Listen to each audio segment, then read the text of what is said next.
Ne Kouroutoum Traoré, le communal, les communes 1. Bon, d'abord, ni besoin de gagner, on a pour que kuma, parce que faut tout le monde finir non, on veut qu'on soit connu. Amo colis de la soirée na bi, ni gagner ni kenenka, galère de be mali kono, ni galère ta kalaje. Nama se ka kuma o galère sorali ama no doni ka fokame o galère fra sorala kwa. Debi ano faso de ya ere kama. Ka foko nga faso problème de ba kono kuma foro yayi nana pour que ndaka do akumana parce que tu vas beaucoup faut tout ce qui se décide derrière toi est contre toi. Oh n'était fait décision ngata mu mene contre la mena kuma ka mu ka ben kune kanje faso joli kula mbi anori kama muso joroba de be bena ni bere takalaje dali dugono muso mana jo kabe be sabati doro be sabati an joroba de bala an be se ka famille fenga to mina ka o be srafe an denw an cɛw ni muso sara doro be sabati an joroba de ba ko la ne tɔgɔ Fatumata Buwari bon nisɔndiya bɛ ne la nin diyara ne ye nin bɛ Mali nin bɛ bɛn sabati ka kilenya sabati an ka se k'an kɔnɔna ko fɔ ɲɔgɔn ye ka ɲɔgɔn lafaamuya o ye nisɔndiyaba ye ne fɛ an hakilinaw fɔ ɲɔgɔn ye mun dekun bɛ minnu kan ka jamana dekun dɔn k'a fɔ ka bɛɛ kɛ kow la o ye nisɔndiya belebele ne bolo bon faranga min ye halisa Mali an ka don da kelen fɛ ka bɔ da kelen fɛ toujours an ka bɛn an ka bolo di ɲɔgɔn ma bɛn ka se ka sabati an ka jamana kɔnɔna na o ye ne ka faamuya bon welelakan min ye ne bolo surtout jeunesse Mali jeunesse an ka kuma ŋunuŋunu kuma ninnu dabila an ka se ka bolo di ɲɔgɔn ma ka se ka bɛn sabati ka kɛrɛfɛ kuma ninnu dabila ka kuma ɲɔgɔn ye pour que la paix ka na Mali kɔnɔna na. Wala Cheikh Oumar Gadjigo moi jamana kuntigi nin fɔ de a ka présentation de view la sigiyafɔ caman de kɛra jamana in kɔnɔ dɔw kɛra Mali kɔ kan dɔw kɛra Mali kɔnɔ mais jamana kuntigi ko a ka 31 v la ko ze na sigi ka fɔ an maliyɛnw yɛrɛ dama ni ɲɔgɔn cɛ o initiative yɛrɛ dɔrɔn o kan ka yira ka fɔ nafaba de b'a la mɔgɔ tɛ kuma ni ɲɔgɔn cɛ bilen Mali in sɛgɛnna de ye mais comme an bɛ deli k'a fɔ maakɔrɔw ye min fɔ Mali a bɛ lobo laban a tɛ bin quoi a tɛ bin dɛ o de y'an sen sigi ka fɔ wa depuis a daminɛra phase communale daminɛra bɛɛ y'i ta fɔ sigida bɛɛ wolola bɛɛ y'i ta fɔ bi an bɛ régional la wa o kan ka kɛ bi Mali région bɛɛ la ani district de Bamako ani diaspora a bɛ ka kɛ yen fana a ye Mali bɛna jɔ a sen kan de o thème minnu taara yɛrɛ k'a lajɛ n ko de tun ye Mali sɛgɛn thème 5 in a bɛ lamaga n'Ala sɔnna jaabi minnu bɛ bɔ a la Mali bɛ wuli k'i jɔ quoi n'Ala ka jɛ ye c'est ce que je voulais dire. Ne tɔgɔ Aissata Sumaworo hakilina mun bɛ ne la fɔlɔ o ye foli ni tanuni de ye bon sigikafɔ caman kɛra Mali la bon an bɛ se k'a fɔ nin ye sigikafɔ min ye bɛɛ b'a yɛrɛ sɔrɔ a kɔnɔna la baganmaralaw bɛ yan mɔnikɛlaw bɛ yan cikɛlaw bɛ yan c'est à dire tout court maliyɛnw yɛrɛ de bɛ yan k'an ka sigikafɔ kɛ c'est à dire ka jamana sabati ka du sabati surtout an musow cayalenba don nin kɛnɛ kɔnɔ o nisɔndiya de bɛ ne la parce que fininɔgɔ tɛ k'o kɛnɛ ma fininɔgɔ bɛ k'o so kɔnɔ de c'est à dire depuis 2012 ka se bi ma degun minnu bɛ yen kɔlɔlɔ minnu bɛ yen ko an ka na an ka fara ɲɔgɔn kan an k'an da don a la an ka se ka jamana yakubaya parce que jamana fankelen kun minɛlen don an na bon sisan nɔ jamana bɛɛ lajɛlen fagala ɲɔgɔn kan mais fo musow ka fara ɲɔgɔn kan k'a lajɛ concrètement an bɛ se ka mun de kɛ pour que Mali tɔgɔba min b'an ka jamana in na Mali ka kokɔrɔba minnu bɛ yen nɔ pour que u bɛ se ka relancer ka se ka an ka an yɛrɛ ta ye an b'o kɛnɛ de kan bi bon proposition bɛ ne bolo ka kɛ salle kɔnɔ comme ne bɛ groupe 1 na o bɛ sigikafɔ ani kan bɛn ani cɛ bɛn ni jamanadenw ni ɲɔgɔn cɛ ne bɛ caman dɔn o baara la ne bɛ o groupe de la ne bɛ min fɔ dɔrɔn c'est à dire an ka sigikafɔ kɛ nafa b'a la Mali yɛrɛ t'a la depuis n'i y'a jateminɛ les années 60 koba minnu kɛra a bɛɛ sabatira ni sigikafɔ de fo mɔgɔw ka ɲɔgɔn lamɛn an ka so ɲɔgɔn ye an ka da ɲɔgɔn na n'o kɛra an bɛ dingɛ min kɔnɔ an bɛ bɔ a kɔnɔ. Ayiwa ne tɔgɔ ye Madame Mari Sidibe ne ka faamuyali ne ye fɛn caman faamuya parce que dialogue ko in a bɛ an ka jamana a b'a sigi sen kan parce que jamana a bɛ ɲini ka taa kan an da vraiment an bɛ fɛ mara ka sigi so parce que fɛn caman bɛ yen an ka valeur ninnu an bɛ k'a bɛɛ perdu vraiment an bɛ fɛ mara ka segin so awɔ bon ne ye faranga min sɔrɔ k'a don a la ni kuma dira ne yɛrɛ ma sisan ne bɛ fɛ an ka mara ka segin so cogo di fɛn caman bɛ yen an ka valeur caman bɛ yen an y'a perdu surtout an ka denmisɛnninw ka yɔrɔ fanfɛyɔrɔ la donc an ka mara a bɛ ka jɛngɛ dɔɔni bonya tɛ yen bilen fa lamɛnlen tɛ ba lamɛnlen tɛ yɛrɛ sagokɛ ka ca jamanadenw yɛrɛ taabolo kelen tɛ an na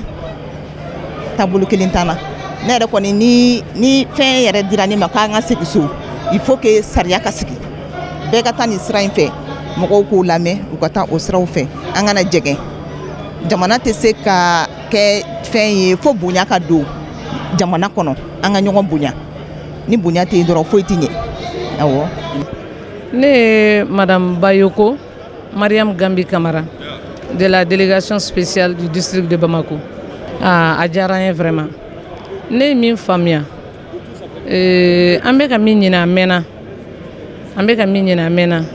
ne y'o de faamuya n y'o de sɔrɔ salle in kɔnɔ nisɔndiyalenba yɛrɛ de nana fana n ka structure tɔgɔ la n ka président ɲuman président lieutenant-colonel major de la police Bala Traoré qui est mon président de la délégation spéciale. Ale min ye ne suganti n ka na a diyara n ye kosɛbɛ a bɛnna ma n b'a fɔ kosɛbɛ o la parce que ça m'a donné l'opportunité vraiment de réassister encore. Salle in kɔnɔ ne ye min faamuya maliyɛn bɛɛ de preselen don bɛɛ de nisɔndiyalen don bɛɛ de ka kalan bɛɛ bɛ fɛ ka jɔyɔrɔ sɔrɔ ka kuma ka hakilinata fɔ tellement que bɛn ani ɲɔgɔn faamuya a ka d'u ye a ka instaurer an ni ɲɔgɔn cɛ ne y'o de faamuya salle kɔnɔ. Muso jɔyɔrɔ ye belebeleba ye parce que n'i ko du i ko jamana muso de don n'i ko bɛn yɛrɛ an musow de don bɛn yɛrɛ tun mana daminɛ k'a fɔ ko musow dɔrɔn k'a kɛ sabu a ɲɛnabɔra a mɛnna parce que ni muso ɲɛna wa n b'a dɔn maliyɛn musow bɛɛ ye faamuyali kɛ an ye éducation mun sɔrɔ an kɔrɔw la ka na se an ka génération na ka na se minnu b'an jukɔrɔ de 10 ans u ye éducation min sɔrɔ o tɛ fɛn wɛrɛ bɛn ni cohésion kɔ an furulen don ɲɔgɔn ma kabilaw ye kelen ye sananguya ani nimɔgɔniya min b'an ni ɲɔgɔn cɛ o de kama a ma deli ka tiɲɛ ni ɲɔgɔn cɛ donc n'i ko ko muso dɔrɔn i ye bɛn de nati donc bɛn yɛrɛ de la paix et la réconciliation la muso jɔyɔrɔba de b'a la wa musow bɛ k'i jeniyɔrɔ fiɲɛ la fana don o don a sensibilisation bɛ kɛ don o don u bɛ kuma wa musow yɛrɛ de bɛ ka kuma yɛrɛ an balimacɛw ni ɲɔgɔn cɛ minnu bɛ ka ɲini k'u bɛ mankanni kɛ n'u ma ɲɔgɔn faamu nos parents nos frères égarés parce que an b'a fɔ égaré la u filila de musow de bɛ association féminine de bɛ su ni tile ka ɲini ka kuma fɔ ka segin ka na an ka don da kelen fɛ ka bɔ da kelen fɛ. Ne tɔgɔ ye Safiyatu Wage. Ne hakilina ye sigikafɔ ne hakilina ye min ye sigikafɔ na tiɲɛ yɛrɛ la sigikafɔ in a diyara ne ye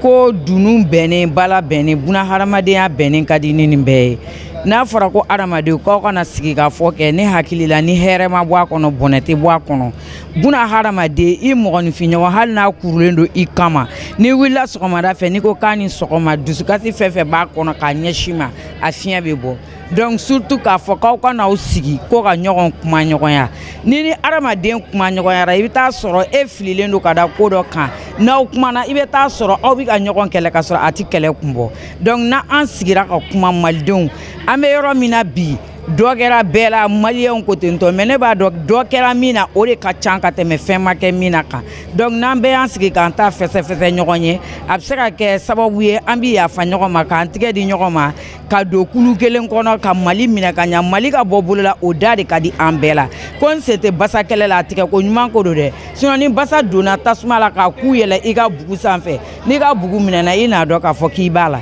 donc ne bɛ min fɔ maliyɛn an bɛɛ ka na k'an tigɛ di ɲɔgɔn ma an ka Mali bɔ bolo la Mali de an danbe ye an faw de bɛ dugu kɔrɔ yan an bɛnbaw de bɛ dugu kɔrɔ yan donc n'i y'a mɛn k'i b'i disi gosi ko ne i b'a kɛ k'i to dugukolo dɔ de kan i b'a kɛ ka to min kan o de b'i ka danbe sɛbɛntiya mais n'i banna o la o b'a yira k'a fɔ ko danbe tɛ e yɛrɛ la donc adamadenya yɛrɛ sigilen don danbe de kama buna hadamaden nafa tɛ foyi ye f'i danbe an'i ka hɔrɔnya donc an bɛ danbe ɲini de la ka segin ka na an ma Mali kɔnɔ ka an bɔ jɔnya kɔnɔ kono jɔn ti ja dɛ donc n'an bɔra jɔnya kɔnɔ k'an ka yɛrɛma hɔrɔnya segin an ma o de ye kunkɔrɔta ani wasa ye donc an b'a la k'o ɲini ala k'o latigɛ ko ɲuman di an bɛɛ lajɛlen ma maliko in na si ni kɛnɛya ani labanko ɲuman na ala k'a ta fanga di an ka ɲɛmɔgɔw ma k'a si d'u ma k'a kɛnɛya d'u ma k'a hakili ɲuman d'u ma. Ne tɔgɔ Mohamed Jabate ne Ɲarela conseil local de la jeunesse président ye bon alhamdulillah sigiya fɔ daminɛ sisan cɛ sɔgɔmada na an bɛ foli kɛ an nana u ye bisimilaliw kɛ y'a ye gouverneur ye bisimilali kɛ président minnu fana bɛ yen président de pilotage ye bisimilali kɛ après dugutigiw récotrade a dɛrɛ daminɛ ni récotrade ye o ye ka Mali yɛrɛ danbe segin a ma fɔlɔ an b'o foli kɛ bɛɛ lajɛlen vraiment o yɛrɛ nisɔndiya b'an na olu tila bisimilali kɔfɛ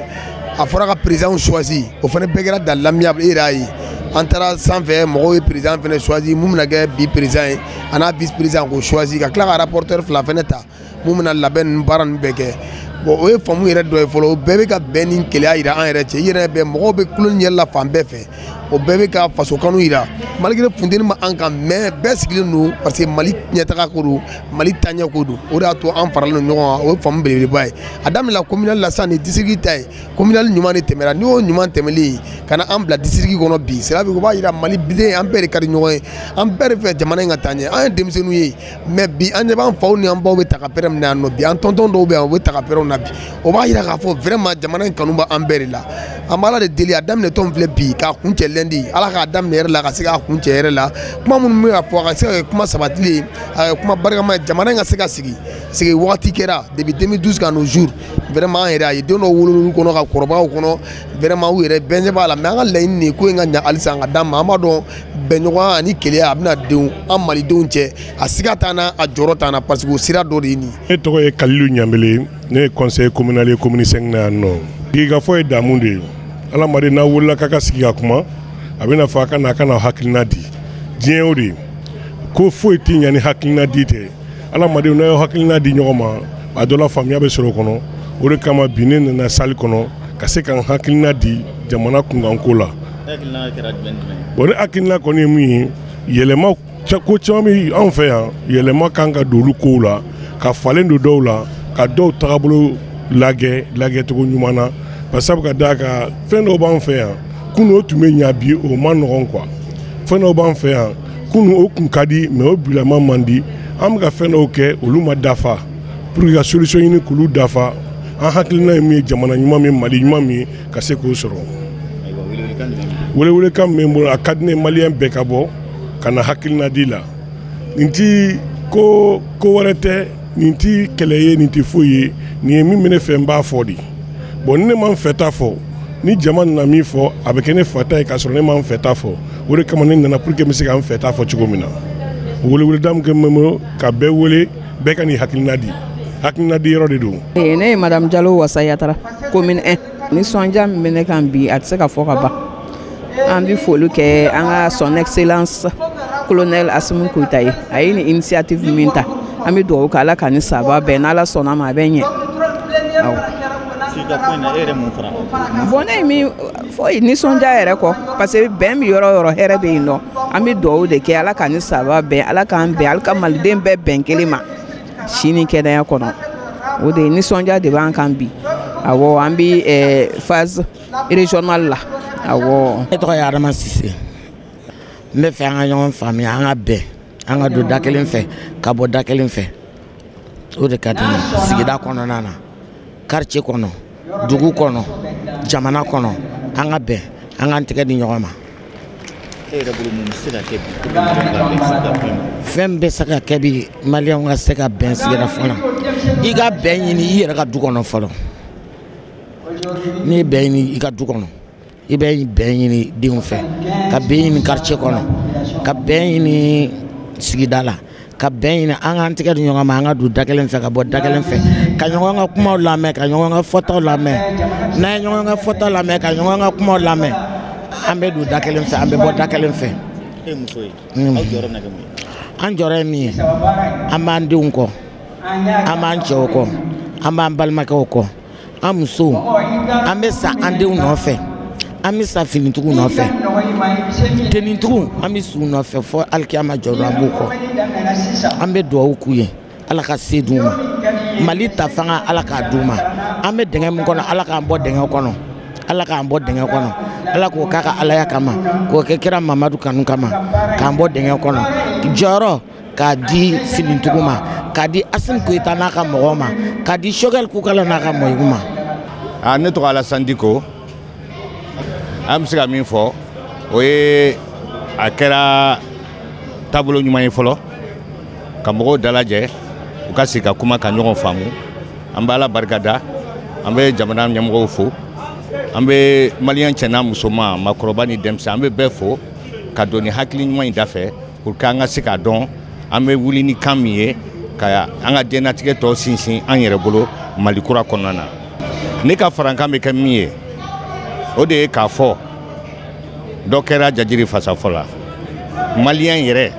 an kelen kelen bɛɛ a cɛman musoman denmisɛn ni maakɔrɔba an kan ka